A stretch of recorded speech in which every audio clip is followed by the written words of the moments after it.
Días, mi nombre es Juan Vizcaíno, soy profesor de la Universidad de las Artes. Esta es mi participación en el Coloquio Internacional de Arte, Imagen y Sonido del Centro de las Artes y la Cultura de la Autónoma de Aguascalientes. Mi ponencia se titula Persiguiendo signos, la intertextualidad como recurso de análisis visual.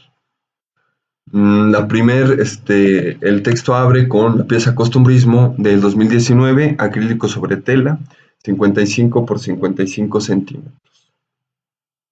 Los lunes por la tarde nos reunimos en Monroy 127 en una angosta salita de una angosta callecita detrás del templo de San Marcos, cerca del jardín, en casa de David Hidalgo, compañero de la autodefensa. La puerta color café de la casa es pesada, de lámina de metal con vidrio esmerilado de dos estrechas alas. Entrando hay un pequeño vestíbulo oscuro que se abre al frente hacia un único patiecito de lavado en donde descansa suspendido y arrinconado un boiler. En el patio se estacionan las bicicletas, la de Pau y otras. Y en ocasiones Pina guarda su motocicleta blanca tipo cargo, como la que usan los repas de las pizzas y los pollos, ahora los Uber Eats. Como colectivo cultural, la Autodefensa Artística de Huascatlán, AAA, la Triple, o la Defensa o la Autodefensa, ha resistido gracias a la constancia de la rutina vuelta ritual y al entusiasmo de quienes participamos en ella. Conviene la puntualidad, pues puedes elegir dónde sentarte, siendo primera opción el sillón verde desde donde puedes ver llegar y saludar al resto de las compañeras y compañeros quienes, en última instancia, se ven obligados a tomar asiento en las cubetas de pintura y en el suelo. A un año y medio de la creación de la Triple, hemos logrado un espacio seguro, libre de violencia y abierto a la cooperación. Ya instalado, se organiza una vaquita para comprar refresco, caguamas y botana y últimamente las y los compas llegan con alguna boteyuki que se les pega de alguna boda, 15 años o Navidad pasada, desde licor de guayaba hasta Torres 10. Incluso y atentando contra la integridad del colectivo, una botella de bacacho que nadie quiere tocar y sigue empolvándose en una repisa. Generalmente hay orden del día, algún video que discutir, documental, artículo, tema, actividad, proyecto, etc. Justo ahora estamos tomando un taller de prevención para atención y resolución de conflictos, impartido por CITLA del Instituto de Formación Política, y estamos trabajando sobre el acta constitutiva para formar una cooperativa. Mientras las comisionadas y comisionados de traer el pisto y la botana regresan de su comisión, la conversación es orgánica y espontánea. El cansancio del lunes se va disipando conforme nos saludamos y hacemos bromas o comentarios. El número de asistentes es variable, de entre 8 y 15 participantes, así como las visitas esporádicas de quienes hemos tenido a bien denominar turistas, quienes aparecen 1, 2 o 3 veces en reuniones y no se les vuelve a ver por Monroy 127, sesgándose del colectivo. Podríamos juzgar que en muchos momentos el escenario es estimulantemente trasnochado y pintoresco, cualidades plásticas de la experiencia vivencial de la defensa, cualidades observables también en los registros fotográficos de las reuniones, de los que aquí presento una breve selección digital. Este preámbulo evocativo de corte cualitativo pretende describir brevemente el contexto social de enunciación de la producción cultural y artística de la Triple, desde donde emanan signos, códigos, símbolos y enunciados ensamblándose entre sí, produciendo otras experiencias culturales que se concatenan a otros contextos. Es decir, que la autodefensa, además de un colectivo, es un campo de enunciación, entendiendo aquí el enunciado como unidad del lenguaje social vivo.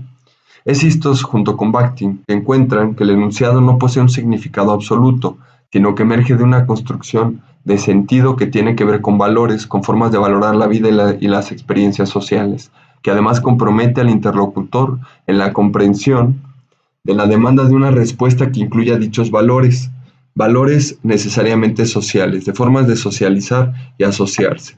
Por tal, y aquí, el enunciado no desconoce el flujo de lo social, el flujo lingüístico de lo social. Todo enunciado se apoya en otro enunciado anterior y establece una relación con otros contextuales, dirigiéndose hacia ellos, hablándoles.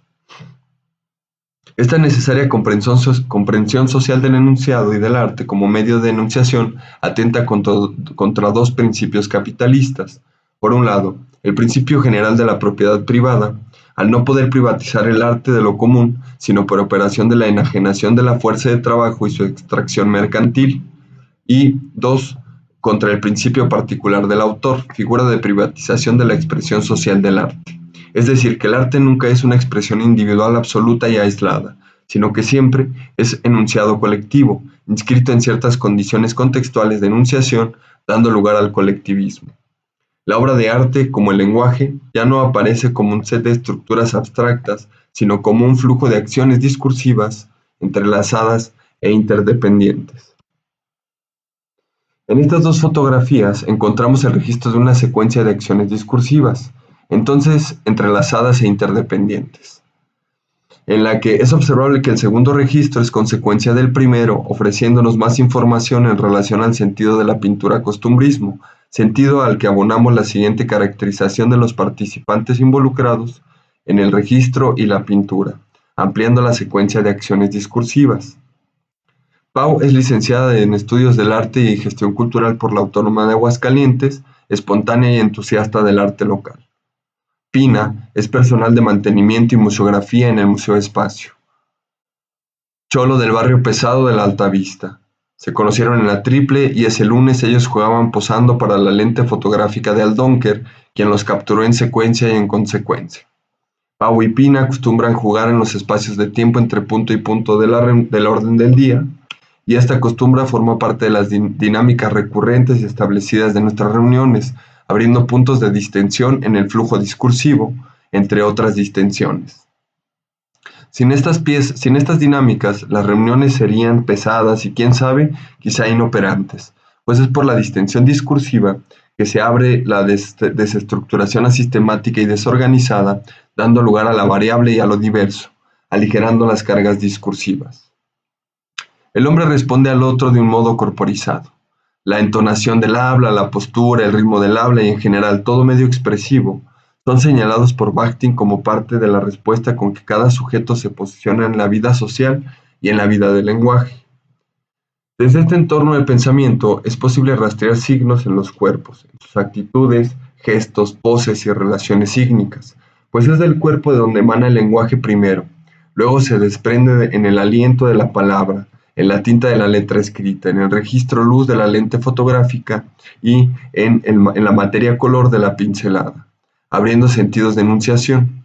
En semiótica, este rastreo o persecución de signos es observable gracias a la intertextualidad, herramienta que nos permite observar o experimentar de dónde vienen los signos y a dónde van, para encontrarse en los textos y en los contextos, afectándolos en sus encuentros. Para entendernos, todo texto se conforma mediante la transcripción y deconstrucción de fragmentos provenientes de otros textos fuentes, sintagmas fijos, episodios históricos e incluso ideologías, de elementos textuales cuyos códigos sean diferentes al texto receptor. A este fenómeno de manera general se le conoce como intertextualidad. Si consideramos que los signos son activos y no pasivos, dinámicos y no estáticos, podemos observar el flujo de acciones discursivas que dieron lugar a la pieza costumbrismo, a partir de su emergencia textual y contextual, pero para nosotros necesariamente social. En sentido llano, el flujo de acciones discursivas pasó por la puerta de color café en Monroy 127. En algún momento Pau colocó en el cuello de Pina una punta de metal, mientras por fortuna eran registrados por la cámara digital de Aldonker. Luego la fotografía fue descargada de la página de Facebook de la Autodefensa Artística de Aguascatlán e interpretada pictóricamente sobre un lienzo de 55 por 55 centímetros. Al calce, al pie del cuadro, se abre en mayúscula la palabra costumbrismo con letras de pintura blanca. Palabra que, como vaga noción y rastreo vivencial, proviene de mis clases de Historia del Arte en la licenciatura en Artes Visuales y de una visita de estudios al MUNAL, en el que vimos una colección de litografías del siglo XIX en México. Costumbrismo referido desde la tradición pictórica y literaria como géneros provenientes del XIX, en pintura por la persecución de lo pintoresco por los artistas viajeros, incluso en literatura como género que pinta la fugacidad de la vida cotidiana, de los usos y costumbres de las épocas, de las culturas. Enrique Rubio, en su Costumbrismo, definición, cronología y su relación con la novela, señala que el costumbrismo no es tarea fácil, no es copiar la realidad, es algo más profundo e inquietante que no reside en la mera contemplación de lo que se observa, sino en el porqué de las relaciones humanas, en el apasionado mundo interior de esa sociedad. La cualidad de lo pintoresco perseguida por el costumbrismo como género creativo, atraviesa afectivamente todos los textos aquí ensamblados, tanto en los registros fotográficos como en la pintura de apertura, incluso en este mismo texto. Pero es por la intertextualidad que es posible este análisis, pues un intertexto proporciona siempre claves de decodificación, traducción o interpretación, porque se relaciona con una o varias de las problemáticas del texto englobante. En este aspecto se manifiesta como interpretante de estas problemáticas. Incluso podemos decir que el mismo ejercicio de análisis intertextual aquí desarrollado participa de la producción de sentidos como interpretante, permitiéndonos afirmar que la pintura costumbrismo es un texto costumbrista contemporáneo por las cualidades del registro del apasionado mundo interior de la sociedad a la que emana como contexto de origen, afirmación recursiva por literalidad en la escritura denotativa de la palabra costumbrismo sobre su soporte. Para abundar en este ejercicio de decodificación de relaciones sígnicas intertextuales, la problematización nos permite considerar otro encuentro, el de la palabra escrita en la imagen pintada, es decir, la visita de la escritura al medio pictórico sintetizada en la relación palabra-imagen como estrategia de transcodificación, en el encuentro de un objeto interdisciplinario. Costumbrismo se encuentra entre la escritura y la pintura por el encuentro de sus recursos en un mismo objeto. Pero insistimos en que esta relación no es ni asocial ni ahistórica, sino que el texto se enuncia en un contexto precisamente sociohistórico. Es esta relación de carácter constitutivo que el enunciado se encuentra con otros enunciados, también corporizados, ligados a la atmósfera social del objeto y también del sujeto de enunciación, a géneros discursivos en tanto conformaciones histórico-sociales, elementos todos que tienen su lugar de encuentro y lucha en la palabra concreta situada en un lugar entre otras configuraciones enunciativas, situándose así la palabra, el enunciado, en el contexto sociohistórico. Es entonces que pensamos que el encuentro de la palabra imagen no es fortuito, sino que esta emergencia es resultado de ciertas condiciones contextuales, mientras que mismas que tratamos de revelar en este brevísimo análisis, ahora por medio de la comparación con otros casos específicos en los que emerge la palabra escrita en la imagen pintada, pero que, además, ofrece escenas costumbristas de un pueblo situado sociohistóricamente. Dentro de la tradición popular de la pintura costumbrista, que establece una relación interdisciplinaria constante entre escritura y pintura, encontramos los retablos y los exvotos de época colonial y del México independiente como referencia directa. El exvoto, que ha resistido por más de 5 siglos en México, registra en sus soportes los eventos de la vida diaria popular, pues en ellos se describe a la gente en actividad por medio de la fusión entre lenguaje escrito y hablado, fusión interdisciplinaria, pintada, que responde en su emergencia a ciertas condiciones de vida y de lenguaje, como una potencia de enunciación colectiva, que en este caso refleja formas de hablar de la época, niveles socioeconómicos y la educación de los sujetos de enunciación, pero que además es una resistencia activa a través del texto poético, prosaico y no escolarizado, como una continua subversión mestiza a la lengua castellana impuesta por la clase dominante, resistencia contra la subordinación ante la Real Academia de la Lengua. La resistencia pictórica popular de la vida es la resistencia pictórica popular de la vida de la región mexicana en sus expresiones de la vida cotidiana y de la historia del pueblo, es decir, la historia de los débiles, campesinos y oprimidos durante los movimientos armados de la historia de México. Además, historia escrita y pintada por el mismo pueblo como índice de afirmación de alteridad. En búsqueda de responder cuáles son estas pretendidas condiciones sociohistóricas que permiten la emergencia de la relación palabra-imagen, en un mismo texto pictórico, podríamos ampliar la cuestión para preguntarnos, antes, ¿cuáles son las condiciones sociohistóricas que permiten la emergencia de la palabra escrita en sí, pintada o no, teniendo que la escritura es condición sintomática de cierta inestabilidad en las circunstancias históricas, en situaciones impredecibles entre marcos culturales distintos?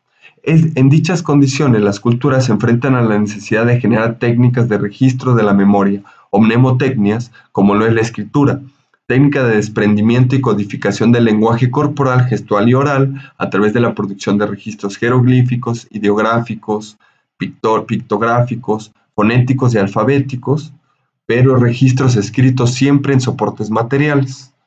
Es por estas condiciones de inestabilidad histórica impredecible, en marcos culturales distintos, que también podemos presuponer que aparece la palabra escrita en la imagen pintada, como es el caso de los retablos y exvotos en contextos sincréticos de hibridación de las culturas de los pueblos durante las historias armadas de los territorios.